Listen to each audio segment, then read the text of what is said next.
আসসালামু আলাইকুম। স্বাগতম বাংলা ইঞ্জিনিয়ারিংয়ে। আমাদের প্রত্যেকের বাসায় আমরা কারেন্ট ব্যবহার করে থাকি। এই কারেন্টের হাত থেকে বা অনাকাঙ্ক্ষিত দুর্ঘটনার হাত থেকে রক্ষা পেতে আমরা সার্কিট ব্রেকার ইউজ করি। আমরা আজকের এই ভিডিওতে দেখব কত লোডের জন্য কত অ্যাম্পিয়ার সার্কিট ব্রেকার ইউজ করতে হয়। ধরুন আমরা একটি সম্পূর্ণ নতুন বাড়ি ওয়ারিং করব। সেখানে 3টি বেডরুম, একটি কিচেন রুম, 2টি বাথরুম, একটি ড্রয়িং রুম এবং একটি একগুড়া পানির ফার্ম রয়েছে। এখন মেইন সার্কিট বসানোর জন্য আমাদেরকে টোটাল রুট হিসাব করতে হবে। আমরা 3টি বেডরুম আলাদা আলাদা হিসাব না করে সব একসাথে হিসাব করব সুবিধার জন্য। প্রতি রুমের জন্য 2টি করে লাইট ধরলাম।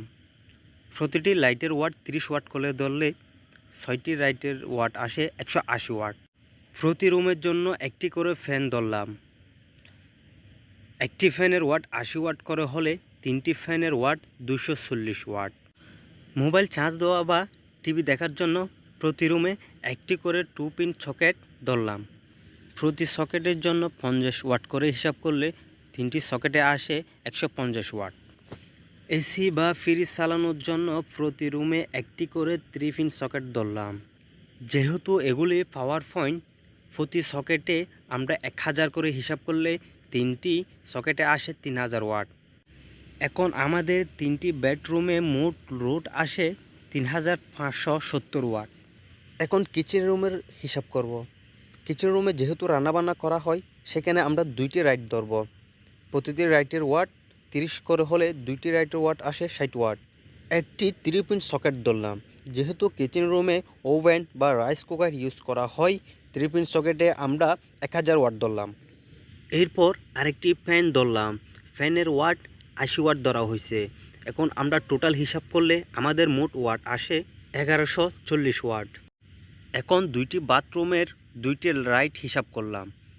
একটি লাইট 30 ওয়াট করে হলে 2টি 60 ওয়াট। এখন ড্রয়িং রুমে আসি। একটি ফ্যান ধরলাম 80 ওয়াট এবং 2টি লাইট ধরলাম 30 ওয়াট করে 60 ওয়াট। একটি 2 পিন সকেট দিলাম মোবাইল চার্জ দেওয়া বা টিভি দেখানোর জন্য 50 ওয়াট। আর একটি 3 পিন সকেট দিলাম এসি বা ফ্রিজ চালানোর জন্য, ওটার হিসাব ধরলাম 1000 ওয়াট। ড্রয়িং রুমে আমাদের টোটাল লোড আসে 1190 ওয়াট। যেহেতু ওই বাসাবাড়িতে 1 হর্স পাওয়ারের একটি পানির ফার্ম রয়েছে, আমরা জানি 1 হর্স পাওয়ার সমান 746 ওয়াট। এখন আমাদের টোটাল লোড দেখি, 3টি বেডরুমে আসে 3570 ওয়াট, একটি কিচেন রুমে আসে 1140 ওয়াট, একটি ড্রয়িং রুমে আসে 1190 ওয়াট এবং 2টি বাথরুম আসে 60 ওয়াট এবং একটি পানির পাম্প আসে 746 ওয়াট। তাহলে আমাদের টোটাল লোড আসে 6706 ওয়াট। এখন এই ওয়াট থেকে কারেন্ট বের করতে হলে আমাদের ছোট্ট একটি সূত্র ব্যবহার করতে হবে। আমরা জানি I সমান W/B/F। W হলো ওয়াট, B সমান হলো ভোল্টেজ, আর F সমান হলো পাওয়ার ফ্যাক্টর। পাওয়ার ফ্যাক্টর বাসাবাড়ির জন্য 0.9 ধরা হয় এবং ইন্ডাস্ট্রির জন্য 0.8 ধরা হয়। আমরা যেহেতু বাসাবাড়ির ওয়ারিং করব, আমরা 0.9 ধরব। আমাদের ওয়াট হচ্ছে 6706 ওয়াট, ভোল্টেজ হচ্ছে 220 ভোল্ট এবং পাওয়ার ফ্যাক্টর হচ্ছে 0.9। আমরা যদি ভাগ করি তাহলে আমাদের অ্যাম্পিয়ার আসবে 33.86 অ্যাম্পিয়ার, অর্থাৎ 34 অ্যাম্পিয়ারের কাছাকাছি। আমরা যেহেতু মেইন সার্কিট বসাবো, আমাদের পরবর্তী লোড বাড়বে কিনা এটা চিন্তা করে আমাদেরকে 100 থেকে 150% বেশি হিসাব করে সার্কিট ব্রেকার ব্যবহার করতে হবে।